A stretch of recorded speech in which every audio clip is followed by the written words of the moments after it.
Bien, nous pouvons reprendre avec une petite annonce, c'est-à-dire qu'il m'a été rappelé que sur le site du collège, il est indiqué que je ne ferai pas de cours le 3 décembre et que ce cours sera rattrapé, si on peut dire, le premier jeudi de janvier, qui est le 7 janvier. Donc, la semaine prochaine, oui, les choses sont comme ordinaires, mais pas la semaine suivante. Et le dernier cours aura donc lieu le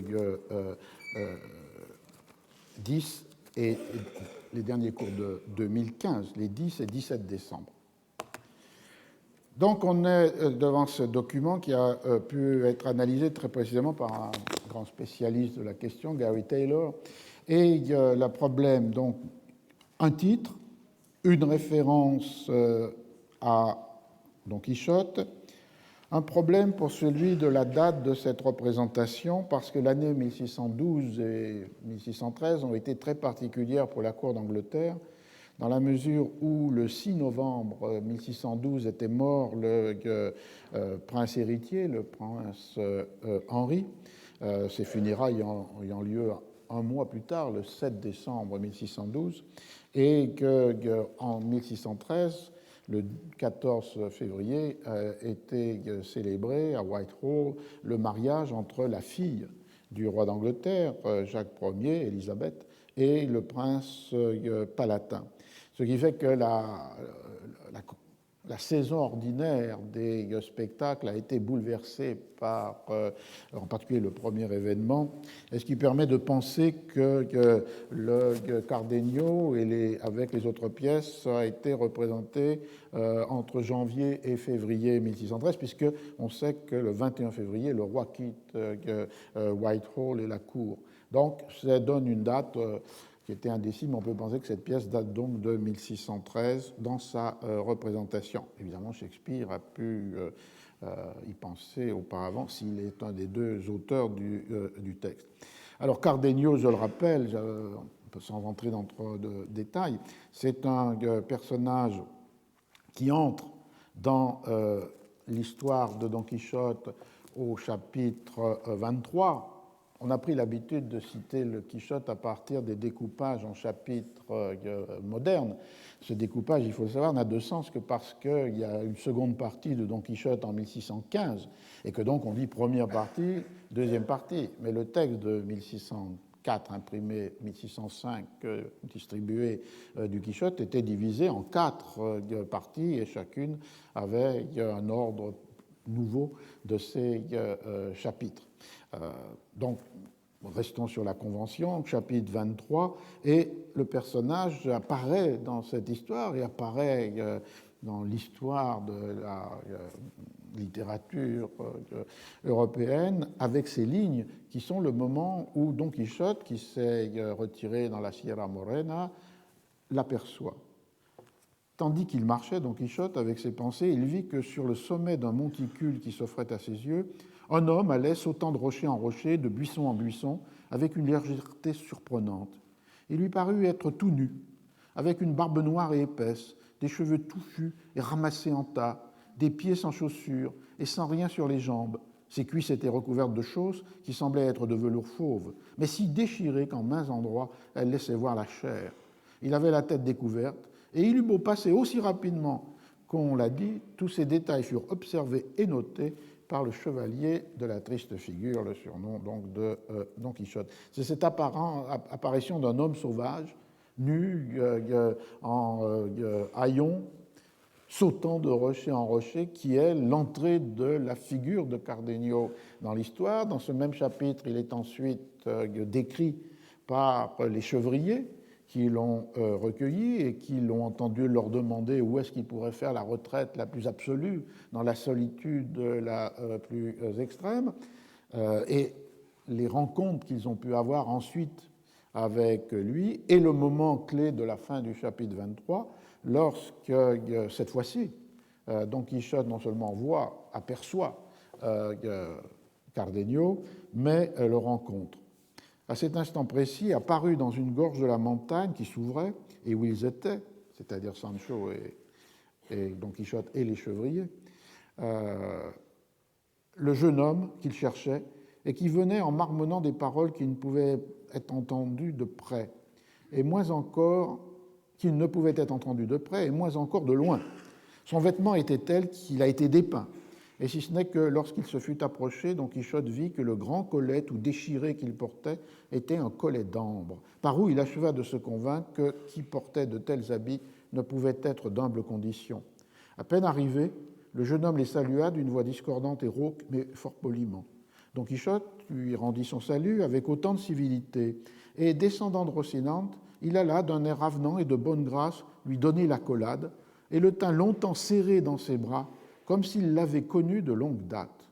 L'autre, que nous pourrons appeler le déguenillé à la piètre figure, tout comme nous avons baptisé Don Quichotte le chevalier de la triste figure, après s'être laissé donner l'embrassade, écarta Don Quichotte un peu de lui, et lui posant les mains sur les épaules, se mit à le regarder, comme pour voir s'il le reconnaissait. Et sans doute n'était-il pas moins étonné de contempler l'aspect, l'allure et les armes de Don Quichotte que Don Quichotte ne l'était de le voir.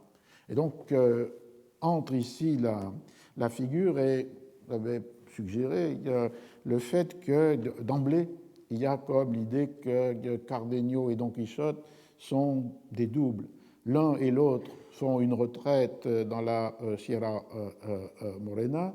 Don Quichotte, cette phrase très mystérieuse, comme s'il l'avait connu de longue date, alors qu'en fait, évidemment, il ne l'a jamais rencontré, mais comme s'il y avait immédiatement la rencontre d'un double qui partage cette même désir de fuir le monde tel qu'il est, Cardenio, parce qu'on l'apprend au fur et à mesure des chapitres, amoureux de Lucinda qu'il devait épouser, a été trahi par son ami Fernando qui a demandé la dite Lucinda en mariage, et le mariage a eu lieu, et que donc dans cette infortune, dans ce malheur, il a décidé cette retraite dans la Sierra Morena, comme Don Quichotte, imaginant que la relation avec la femme de ses pensées, c'est Dulcinea, s'est retiré lui aussi dans la Sierra Morena. Et donc, du coup, il y a là, c'est un argument intéressant parce que pour ceux qui mettent sur le théâtre l'histoire de Cardenio, est-ce que la perception de cette dualité, de ce double Cardenio-Don Quichotte est suffisamment forte pour les faire entrer Don Quichotte dans l'histoire de Cardenio, un peu à l'envers de ce qui est dans l'histoire, l'entrée de Cardenio dans les aventures ou mésaventures de Don Quichotte. Alors la question, pourquoi en 1613, une pièce de théâtre représentée à la cour s'empare de Cardenio, donc se réfère implicitement à Don Quichotte. On ne peut pas évidemment séparer cela de la traduction de 1612 de Thomas Shelton, qui donne une sorte de contemporanéité, de pré-savoir, pour ceux qui ne connaissent pas l'espagnol, de ce qu'on va leur montrer sur la scène, même si il est difficile d'établir une chronologie entre la date de publication, c'est-à-dire de circulation de la traduction de Shelton imprimée, et la date de représentation à la cour. Mais disons qu'il y a un moment cervantin qui se lie dans ces deux éléments. Alors on peut s'arrêter un moment sur cette traduction de Thomas Shelton.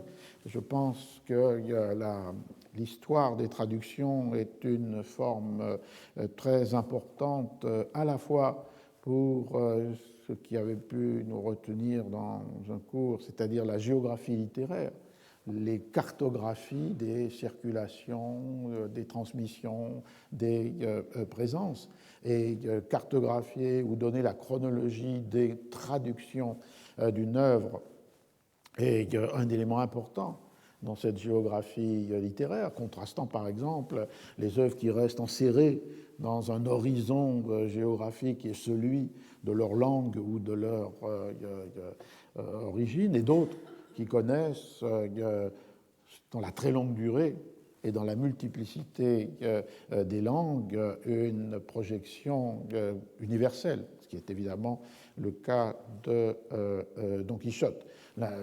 L'inspiration qui est donnée par un livre de Franco Moretti, l'Atlas de romans européens au XIXe siècle, où on peut ajouter deux choses. D'une part, que cette cartographie des traductions doit prendre en compte aussi la cartographie des retraductions, un phénomène très important, et de comprendre comment, dans une langue, à un moment donné, on décide de retraduire un livre qui a déjà été traduit. Et les raisons peuvent être variées, il y a toutes de l'intérêt, c'est-à-dire la conscience que la langue de la traduction du pays traducteur s'est modifiée, s'est modernisée, et qu'il faut donc ajuster ce nouvel état de la langue dans la traduction de l'œuvre. C'est par exemple ce qui se passe pour le Don Quichotte, traduction en 1612 et retraduction dans les années 1670, parce que l'état de la langue anglaise s'est modifié, c'est au moins ce que dit le second traducteur, John Phillips, ou bien l'idée de traduire sur l'original, ce qui n'était pas une pratique habituelle. Beaucoup de livres sont traduits à partir d'une traduction. Le français jouant d'ailleurs un rôle de médiateur souvent pour ces traductions de l'espagnol. Donc du coup, on voit qu'il y a là un problème intéressant, mais qui rend plus complexe la cartographie, puisqu'il faut suivre les retraductions et pas simplement une carte de première apparition dans les différentes langues.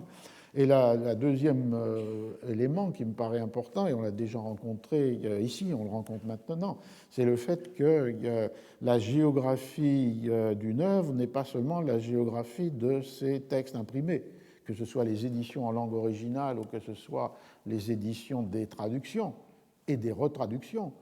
C'est aussi la géographie des incarnations. Le fait que l'œuvre peut être transformée en pièce de théâtre, qu'on l'a vu avec Don Quichotte, les personnages sortent des livres pour devenir, dans des fêtes chevaleresques, carnavalesques ou religieuses, des personnages de chair et d'os qui participent de la réjouissance ou du cortège. Et sans oublier, effectivement, que le fait que les images des personnages ou de moments de l'intrigue peuvent accompagner le texte imprimé, mais peuvent aussi s'en émanciper. Ce qui rend encore plus complexe, évidemment, la cartographie des œuvres, c'est-à-dire la cartographie des œuvres lorsqu'elles ne sont pas des livres. Donc on est avec cet intérêt, et l'intérêt pour la traduction de Shelton peut aussi être lié dans une perspective plus historienne, c'est-à-dire une perspective des circulations, des connexions, terme à la mode, entre des cultures ou des littératures. Le titre est intéressant. The History of the Valorous and Witty Knight-Errant Don Quixote of the Mancha. Donc l'histoire du valeureux et plein d'esprit chevalier errant Don Quichotte de la Manche, traduit de l'espagnol, Londres, William Stansby for Edward Blunt and William Barrett, 1612. Cette première traduction est un livre quarto, et on voit tout de suite, en commentant les titres, la distance entre 1612 et 1605. Vous vous souvenez peut-être du titre du Quichotte en 1605, El ingenioso Hidalgo Don Quijote de la Mancha. Et la distance est d'abord d'introduire le terme de history, l'histoire, c'est-à-dire de jouer le jeu de la fiction qui se donne comme une historia dans le texte de Cervantes, c'est-à-dire de mettre au titre finalement un des dispositifs du texte, qui est d'essayer, avec la complicité du lecteur, de lui faire croire que ce qui est raconté, ce sont des aventures réelles d'un personnage réel qui s'appelait Alonso Quijano et qui a décidé de prendre un nom de chevalerie, Don Quichotte de la Manche. Et donc, du coup, de renforcer cet aspect avec l'utilisation du mot « the history ». Ensuite, les deux adjectifs qui caractérisent Don Quichotte, dans le cas espagnol, il n'y en a qu'un, ingenioso. Et ingenioso, c'était évidemment un jeu ironique, mais que découvrait le lecteur qui n'avait jamais entendu parler de Don Quichotte au fil du récit. C'est-à-dire le fait que le ingenio, c'est une capacité intellectuelle de l'entendement, du discernement. Et donc, Ingenioso, c'est un personnage qui, un peu comme le Discreto, a une capacité du jugement, du discernement. Et donc, il y a un effet de surprise pour le lecteur, puisque s'il a lu la page de titre, Ingenioso, il voit que cet effet de discernement est évidemment un effet tout à fait inversé, puisque c'est l'affaire, apparemment, en première instance, d'aveuglement de Don Quichotte, qui croit que le monde des livres qu'il a lus est le monde réel et que c'est simplement parce que les mauvais génies ont donné des apparences à ce monde réel autre que celui-ci n'est pas immédiatement visible. Et c'est pourquoi les moulins à vent sont des géants. Même si les ensorceleurs ou les génies ont transformé ces géants en moulins à vent. Le fait de la traduction anglaise ajoute valorous, brave, courageux, et emploie le terme de witty pour traduire ingenioso, sans doute gardant le même aspect de l'ironie et du jugement, mais qui pour un certain nombre des lecteurs était déjà connu. C'est-à-dire que la traduction se place dans un moment où, à l'inverse de 1604-1605, où les lecteurs découvrent un livre comme ils n'en ont jamais vu, en 1612, les lecteurs, même s'ils ne savent pas l'espagnol, en anglais, découvrent quelque chose dont ils ont déjà entendu parler, dont ils ont déjà une connaissance et connaissent que ce terme witty ne va pas produire une surprise, mais va produire un sourire. Le fait que ce discernement est celui d'un personnage qui erre ou qui confond le monde réel et le monde de la fiction. Et la même chose avec Knight Errant, le chevalier errant. Dans le titre espagnol, Hidalgo Don Quijote de la Mancha, ce qui produisait un effet de surprise, mais on ne sait pas, en lisant la page de titre, que l'Hidalgo est un chevalier errant, ou va décider qu'il est un chevalier errant. L'effet de surprise était plutôt lié au fait que normalement le titre de Don, qui appartient à la grande aristocratie, ne pouvait pas être accolé avec celui de Hidalgo. Et donc, il y avait là un phénomène un peu déstabilisant pour le lecteur de la page de titre de 1605. Pourquoi cet Hidalgo, donc un petit noble de province, marginalisé à la fois par les évolutions économiques ou par la construction de l'État administratif et bureaucratique, est en même temps Don Quijote de la Mancha. La présence de Knight Errant est presque comme un index. On rappelle au lecteur que ce qu'il va en lire, c'est les aventures dont il a déjà entendu parler, qu'il a peut-être déjà rencontré dans des allusions ou au théâtre d'un chevalier errant. On voit donc qu'il y a là un commentaire toujours à faire en fonction de quelque chose qui n'est pas dans l'objet même du commentaire, mais qui est d'essayer de reconstruire ce que pouvait être la perception, la compréhension, les références déjà présentes face au titre. Et on voit que le titre, là, déploie un pré-savoir du texte, pour ceux qui l'ont déjà, et pour d'autres, évidemment, donne déjà un certain nombre d'indications plus directes sur le contenu. L'effet de surprise est moins fort qu'avec le titre de 1605. Et ce trait d'un pré-savoir est renforcé dans les exemplaires mêmes, tels qu'on peut souvent les voir. Si vous regardez dans la banque de données des textes anglais électroniques, des textes anglais des 16e, 17e, qui s'appelle Early English Books, vous voyez que pour l'édition de 1612 de Thomas Shelton, la première image qui apparaît, c'est un frontispice dans lequel on voit Don Quichotte et Sancho et le moulin à vent. Et il y a une légende de ce frontispice, Don Quijote, The History of Don Quixote, The First Part.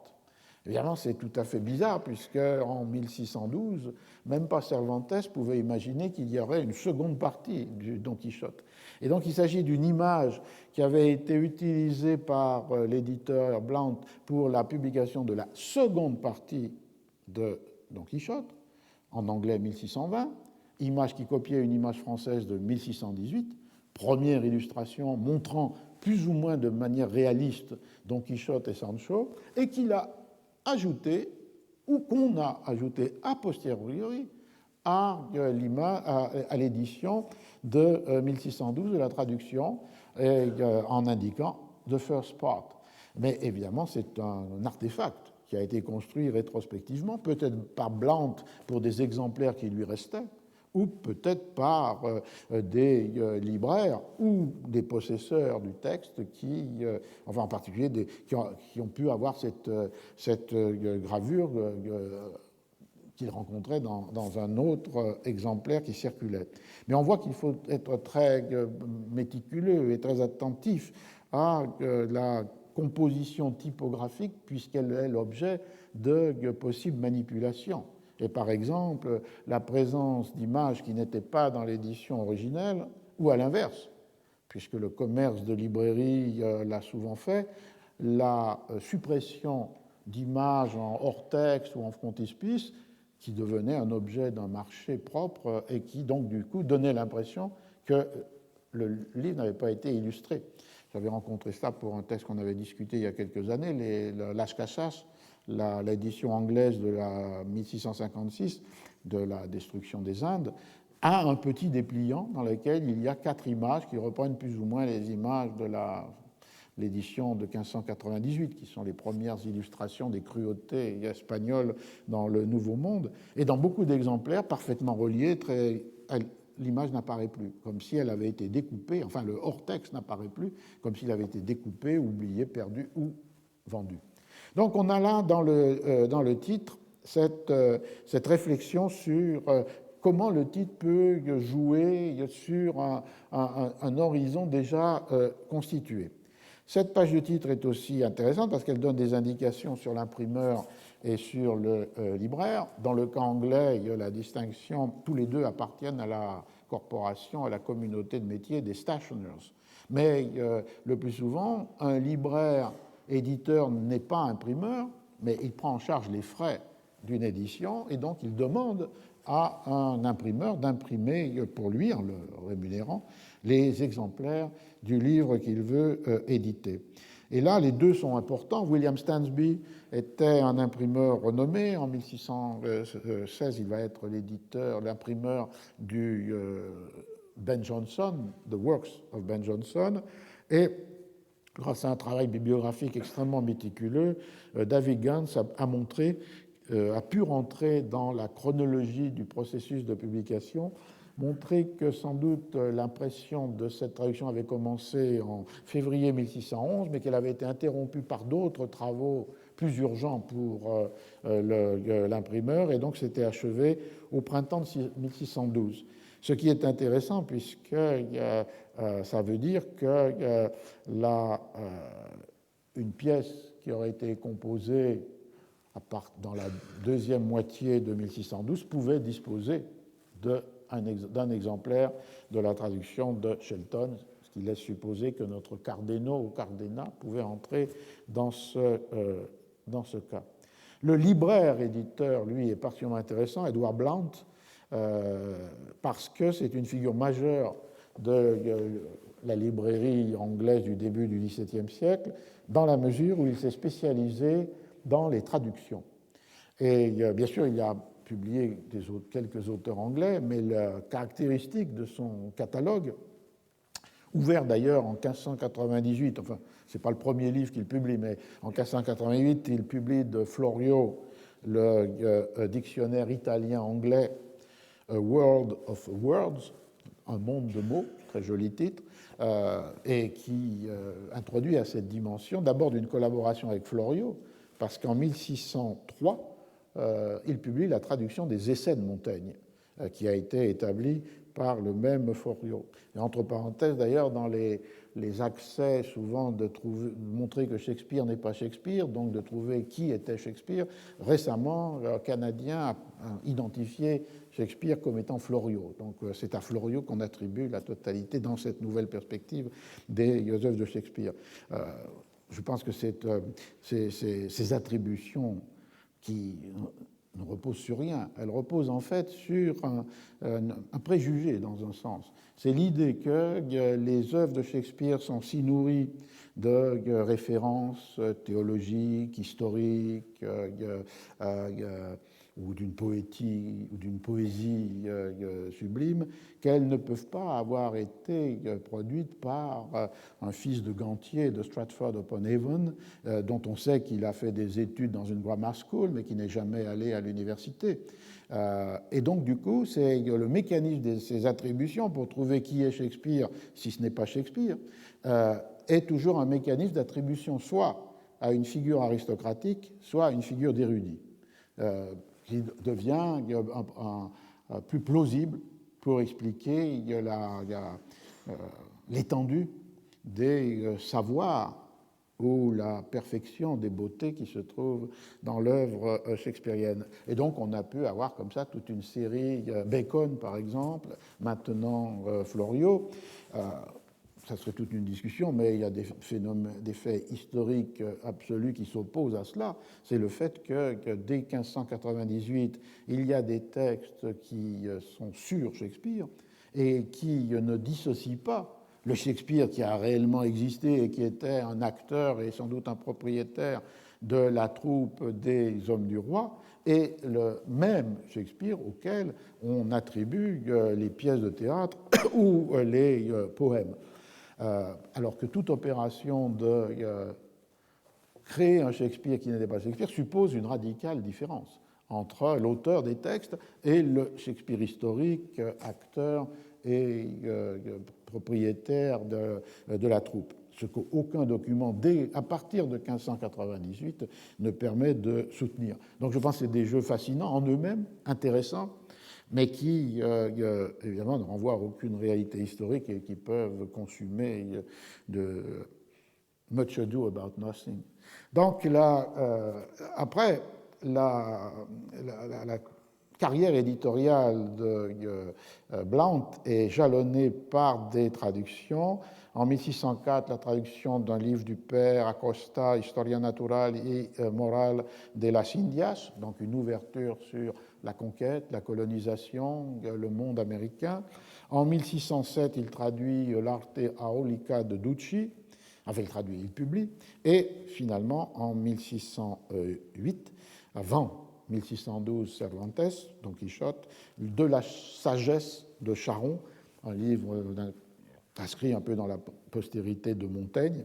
On voit une ouverture des horizons du côté d'une pensée ou d'une écriture philosophique qui n'est pas nécessairement la plus orthodoxe, du côté de Nouveau Monde et du côté de l'Italie et de l'italien avec ses dictionnaires. Ensuite, il y a, après la publication, mais ce n'est pas important pour aujourd'hui, le catalogue qui se enrichit de manière considérable avec d'autres traductions, par exemple celle du Guzmán de Alfarache.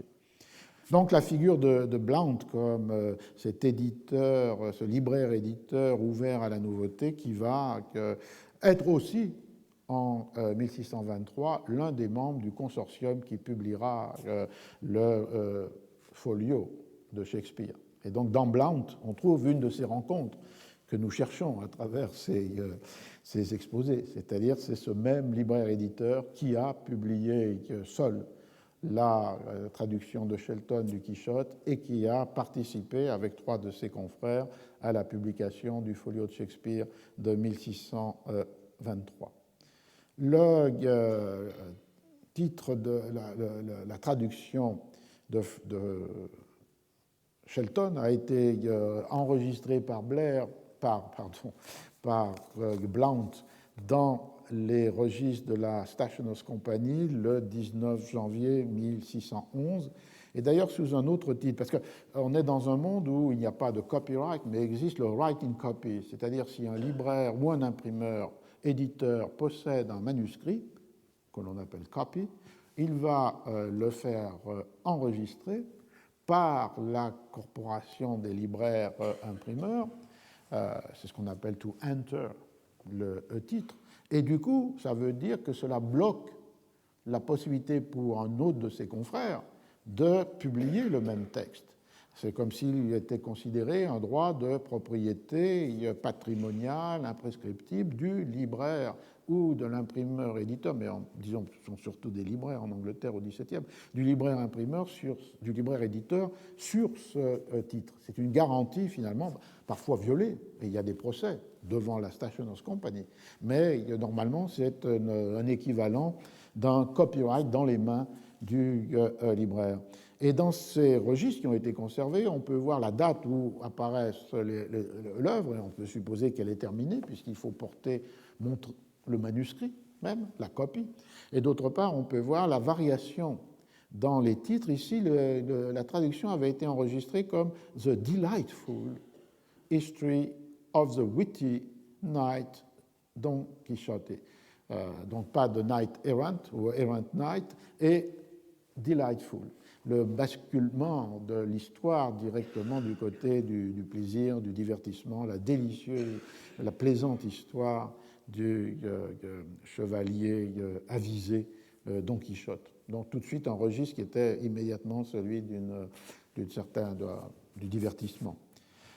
Le traducteur est très intéressant, Thomas Shelton, et dans la dédicace à son protecteur, ou celui qu'il espère être son protecteur, il y a là aussi un petit récit de publication. Et on a toujours intérêt à les lire, puisque c'est là où il dit qu'il avait terminé, il y a 5 ou 6 ans auparavant, ce qui nous mène donc en 1607 ou 1608, la traduction de Don Quichotte, et qu'il l'avait faite en 40 jours. Ça, on n'est pas obligé de le croire, mais le fait de cela. Et pourquoi l'avait-il fait? Pour un ami, a very dear friend, qui était désireux de understand the subject, de comprendre le thème. Donc une traduction qui est placée immédiatement dans un lien de sociabilité avec son très cher ami, qui ne lit pas l'espagnol, et qui donc veut connaître le sujet, et donc comme un service en quelque sorte, comme une forme d'amitié, Shelton traduit pour lui Don Quichotte. Et dit-il ensuite, on retrouve le même topos que dans le Night of the Burning Pestle, la traduction, il l'a oubliée. Elle a été neglected in a corner, il l'a mis dans un coin, il s'en est plus occupé, et elle a été so little regarded by me. Ça veut dire si peu appréciée. Et ça, c'est un thème très important. C'est le thème du statut de la traduction. Et la traduction au XVIe et XVIIe siècle est paradoxale. D'un côté, c'est une pratique d'écriture qui est considérée comme peu digne ou dépréciée, dans la mesure où il y a l'idée que traduire, c'est copier. Et donc, du coup, par exemple, en espagnol, trasladar est le même verbe pour copier un manuscrit et pour traduire un texte. Donc, on est du côté d'une pratique qui, bien sûr, on est dans une économie de l'écriture où il n'y a pas l'idée de l'originalité romantique, mais néanmoins où existe l'idée que dans l'imitation, on doit pouvoir produire de l'invention. Et c'est cela qui peut distinguer. Et souvent, on a tort d'appliquer rétrospectivement des catégories qui n'ont absolument rien à voir avec ce régime de production des textes. J'ai essayé de le dire plusieurs fois, par exemple, cette catégorie de l'originalité qui fonde la création esthétique sur l'expérience du sujet. Ce modèle-là ne fonctionne pas dans le XVIe et XVIIe siècle. Ce qui ne veut pas dire que tout est équivalent, mais ce qui veut dire que les histoires appartiennent à tout le monde, que les lieux communs sont sublimes et doivent être réemployés, et que les propriétés n'est pas celle de l'auteur, mais celle du libraire, et que si l'on peut juger de la capacité d'invention, c'est à l'intérieur de ces réemplois ou de ces imitations. Et donc, du coup, la traduction, qui dénote peu d'invention, si elle est fidèle, est au plus bas de cette estime littéraire. Et on trouverait cette idée du « so little regarded by me », il n'est pas lui-même particulièrement fier d'avoir traduit Don Quichotte, et il oublie dans un coin cette traduction. On en trouverait beaucoup d'échos, à commencer dans Don Quichotte lui-même, puisque dans le chapitre 62 de la seconde partie, Don Quichotte visite une imprimerie à Barcelone, il y rencontre un auteur, mais qui est un traducteur, qui traduit un livre de l'italien, dont le titre est Les Bagatelles, et commence un dialogue entre Don Quichotte et cet auteur-traducteur, et où réapparaît ce dédain, puisque Don Quichotte lui explique que traduire ne traduit aucune, ou n'exprime aucune forme de génie particulier, et que de toute façon, sauf lorsqu'il s'agit des traductions des langues reines, le grec et le latin, les traductions sont inutiles, sont des pures copies, et il emploie le mot trasladar pour marquer cela. Copier, traduire, c'est la même chose. Et en plus, le produit est toujours insatisfaisant puisque c'est comme regarder les tapisseries des Flandres à l'envers. On voit les fils, mais on ne voit pas les motifs. Donc il y a un dédain de la traduction qu'on trouverait dans Don Quichotte lui-même. Alors je disais pourquoi paradoxal? Parce qu'en même temps, les traducteurs sont les premiers écrivains professionnels, on pourrait dire, ou professionnalisés. Et par exemple, dans un marché si important qui était le marché des traductions des romans de chevalerie, les vrais, pas Don Quichotte, les romans de chevalerie espagnols, on a des contrats entre traducteurs et libraires-éditeurs, où l'on voit premièrement que les traducteurs sont systématiquement payés en argent, alors que très souvent dans d'autres auteurs, le libraire-éditeur leur donne une série d'exemplaires, parfois faisant relier très somptueusement certains de ces exemplaires, mais ce qui veut dire que le paiement est différé. Ces exemplaires sont offerts aux protecteurs dans le cadre des relations de mécénat ou de clientèle, et bien sûr, l'auteur peut en tirer un profit, une place, un emploi, une gratification, mais pas sur le marché du livre. Les traducteurs, eux, sont payés en monnaie, directement en argent. Et deuxièmement, c'est les premiers à recevoir des avances de traduction, des avances sur ce paiement. Dans tous les autres cas, s'il existait, en argent ou en exemplaire, il est une fois pour toutes, et au moment de la remise du manuscrit. Dans le cas des traducteurs, on les paye pour des parties des œuvres qui sont encore en train de traduire ou qu'ils vont traduire. Donc il s'est inscrit avec les traducteurs et la traduction, une forme de professionnalisation de l'écriture et l'invention de nouveaux dispositifs dans les contrats entre auteurs-traducteurs et libraires-éditeurs. Et c'est là le paradoxe, mais il n'est qu'en apparence, puisqu'effectivement, offrir une traduction n'est pas comme offrir en dédicace une œuvre dont on est soi-même l'auteur, ou l'éditeur au sens d'avoir établi le texte d'un ancien. Et donc, du coup, la rémunération, souvent forte, en argent, traduit, renforce cette idée d'une activité d'écriture qui n'est pas parmi les plus nobles, mais qui est entrée dans le marché de l'écrit. Ça peut expliquer cette réflexion, so little regarded by me. Et du coup, il dit, il ne l'a ni révisé, ni corrigé. Bon. Mais, il ajoute, d'autres amis lui ont demandé de la publier pour qu'elle soit plus accessible. Un peu plus tard, déjà, tout ce que j'ai essayé de décrire, le bruit autour de Don Quichotte est suffisamment fort pour que certains désirent que le livre, qui est un manuscrit, devienne un imprimé. Et il dit, j'étais content I was content to let it come to light. J'étais content de le laisser apparaître à la lumière, qui est une des métaphores employées pour publier. Sacar a la luz en espagnol. Mais, à nouveau, signe d'un certain dédain, à la condition que l'un ou l'autre de ses amis s'occupe de réviser le texte. Lui, disait-il, avait d'autres affaires, many affairs, qui l'empêchaient de se vouer à cette tâche et qu'il avait demandé que l'un ou l'autre de ceux qui voulaient maintenant avoir une édition du Don Quichotte révise le texte. Le mot employé, c'est to peruse.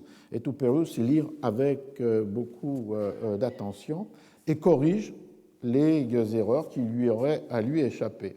Et comme dans beaucoup de ces récits de publication, malheureusement le travail n'est pas fait et l'auteur, ici le traducteur, est obligé de reconnaître que le livre est paru, est publié et n'a pas été révisé. Et il dit, je comprends maintenant que l'imprimeur vous a présenté, et c'est au dédicataire qu'il dit ça, vous a présenté un exemplaire de ce livre sans qu'il ait été ni peruse, ni amende, ni contrôlé, ni corrigé. Et Shelton en est dégoûté et disgusté. Parce que, du coup, le livre devient indigne de celui à qui il l'offre, c'est-à-dire Lord Walden, à qui il le dédie. Il est indigne parce que sa matière, sa matérialité est indigne. Le texte n'a pas été corrigé, il y a des erreurs, il y a des choses qui ont été laissées par inadvertance par lui, Shelton, comme traducteur. Et en même temps, il y a aussi l'idée qu'il est indigne parce que sa matière, son contenu, n'est pas des plus dignes. Et il lui promet, à la fin de la dédicace, de lui offrir un jour quelque chose qui soit some worthier subject, un sujet plus digne d'estime. Donc on voit que indignité de la traduction comme telle, indignité d'une forme matérielle qui n'a pas été suffisamment corrigée, et une certaine, non pas indignité, mais enfin en tous les cas un certain genre qui dans ce cas-là est ce livre de divertissement, peut être considéré comme un présent qui pourrait ne pas être à la hauteur de Lord Walden et qui est le dédicataire du livre. Thomas Shelton, qui écrit cette dédicace, est un personnage intéressant parce qu'il est le fils d'un marchand catholique de Dublin qui a persévéré dans le catholicisme puisqu'il a refusé de prêter le serment d'allégeance, ce qu'on appelle le Oath of Supremacy, le serment d'allégeance qui fait reconnaître le roi d'Angleterre comme le chef de l'Église d'Angleterre. Et c'était un serment qui remonte au début des années 1530, mais qui en 1558 avait été par Élisabeth réaffirmé et comme nécessaire. Et le père de Shelton a refusé ce serment, et l'on sait qu'il a été plus tard emprisonné pour sa foi catholique et a été 8 ans en prison et mort en prison.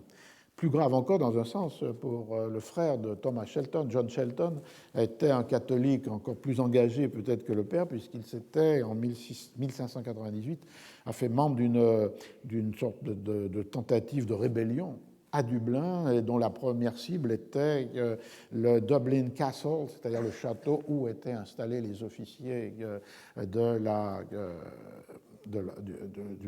reine d'Angleterre. Et donc, du coup, ce Shelton catholique, avec ses frères et pères dans cette situation, et le résultat, c'est que John Shelton a été pendu après cette tentative de rébellion. Shelton a fui en Espagne, puis dans les Flandres, donc dans les terres catholiques, et on le retrouve à Douai en 1604 avec l'hypothèse qu'il est peut-être un des professeurs du collège jésuite de Douai qui recevait les fils des familles nobles anglaises catholiques et qui formait aussi un certain nombre de missionnaires catholiques qui devaient être envoyés en Angleterre. Ceci aussi est un autre fil qui nous fait lier Cervantes, Shelton et, dans un certain sens, Shakespeare, puisque j'espère avoir le temps d'en parler. Il a été découvert l'année dernière dans la bibliothèque municipale ou de la communauté de ville, de la communauté urbaine de Douai, un exemplaire du folio de 1623, et qui a évidemment... Bon, c'est pas un livre rare, il y en a 80 copies exemplaires à la Folger Library à Washington, mais trouver de nouveaux exemplaires est relativement, même excessivement rare. Et donc ce folio de 1623, trouvé à Douai, appartenant au collège jésuite, a créé évidemment tout un grand intérêt, puisque ça veut dire qu'il y avait une lecture catholique des pièces de Shakespeare. Et que donc, du coup, ce folio ouvrait la question de pourquoi, dans des collèges jésuites parce que Douai était un second exemple. Il y avait déjà eu la découverte du second folio, la seconde édition dans le collège à Valladolid des jésuites espagnols. Quel était le statut, l'importance qu'on donnait à ce texte anglais et sans rien de catholique, dans lesquels il y a évidemment même beaucoup de mise en scène de membres de l'Église dans beaucoup de pièces. Par exemple, Measure for Measure, mesure pour mesure. Bon, quel était ce statut dans le collège jésuite? Est-ce qu'il pouvait rouvrir aussi la question sur la religion de Shakespeare et la question de savoir s'il avait eu ou pas des sympathies catholiques, alors qu'on sait que son père, oui, avait pu avoir une foi catholique. Mais enfin, c'est un très par hasard d'une rencontre à Douai entre le corpus, sinon le corps de Shakespeare en 1623, présent en collège, et la présence de Thomas Shelton beaucoup plus tôt dans le siècle dans ce même collège. Ce qui renforce encore la catholicité de Thomas Shelton, c'est un poème de louange qu'il avait écrit pour un autre livre et pour un de ses amis, qui est Richard Verstegan. Or, ce Richard Verstegan est un auteur très catholique qui avait publié en 1587 en latin, puis 88 en français, un livre appelé « Le théâtre des cruautés des hérétiques de notre temps », et donc dénonçant, montrant, parce qu'il y a une illustration importante, les massacres commis par les protestants en Angleterre, en France et dans les Pays-Bas. Et donc c'est un engagement de Verstegan très puissant, et de là la rencontre avec Thomas Shelton qui, comme on le fait dans les livres du XVIIe siècle, a écrit un poème de louange pour un autre texte de Verstegan, plus tardif, donc en 1605. Et certains ont pensé que le Dear Friend, pour lequel Shelton a traduit Cervantes, était peut-être Verstegan. D'autres ont évoqué un autre réfugié catholique anglais dans les Flandres, qui est Thomas Lodge, un autre dramaturge. Le dédicataire, pour terminer, Theophilus Howard, le baron de Walden, est intéressant, peut-être avait un lien de parenté avec Shelton, puisqu'à un moment donné, lorsqu'il promet un texte qui serait quand même plus digne de respect que Don Quichotte, il fait allusion, il emploie le mot « the parent will », comme s'il il établissait ce lien de parenté, ce qui pourrait expliquer cette délicatesse, parce que Walden n'est pas lié au milieu catholique. C'est un courtisan important de Jacques Ier, il a fait des études de droit, il est rentré au Parlement, il est à la cour. Le lien avec le catholicisme, c'est qu'un de ses oncles, Northampton, avait maintenu une famille catholique. Bon, il n'a pas de lien particulier, en même temps, il n'a pas d'hostilité avouée, ce qui pourrait expliquer pourquoi Shelton lui fait cette dédicace, mais ça devient presque plus vraisemblable s'il y a entre eux, malgré la différence religieuse, un lien même un peu lointain de parenté. Dernière chose, translated of the Spanish, la question qu'on peut poser, c'est à partir de quel Don Quichotte Shelton a traduit le texte. Et ici, on peut trouver des indications sûres qui permettent de penser que, et ça peut aller de soi s'il était réfugié aux Pays-Bas espagnols, l'édition de Bruxelles de 1607 de Don Quichotte. Il faut savoir que Don Quichotte a eu 5 éditions en 1605. Il y a la première et la deuxième de Madrid. Il y a 2 éditions au Portugal et à Lisbonne, mais en espagnol bien sûr. Et il y a une édition à Valence. Et ensuite, il y a l'édition de 1607 à Bruxelles.